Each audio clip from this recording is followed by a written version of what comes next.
हाय मित्रांनो, एक जरुरी सूचना मी कधी दिलं नाही आहे, पण आज पहिल्यांदा मी तुम्हाला चांगल्या प्रमाणे बोलते आहे आणि माझी मराठी कुठेही आता उतर-पुतर झाली ना की तुम्ही समजून घ्या।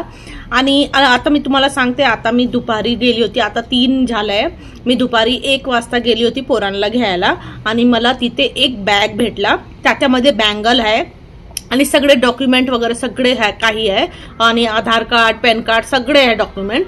आणि मी त्याचा फोटो पण दाखवते तुम्हाला, मी जास्त उघडलं नाही, फ्रंटमध्ये ते मला भेटलं, मग मी दाखवते तुम्हाला। आणि मी ॲड्रेस देते, कोणाचा असेल ना त्यांच्या असं नका, त्यांना पाठवून द्या कसं तरी, आणि त्यांचा रिझल्ट पण आहे त्याच्यामध्ये। प्लीज हां, मी तुम्हाला हे फोटो दाखवते, तुम्ही प्लीज दाखवा, ठीक आहे।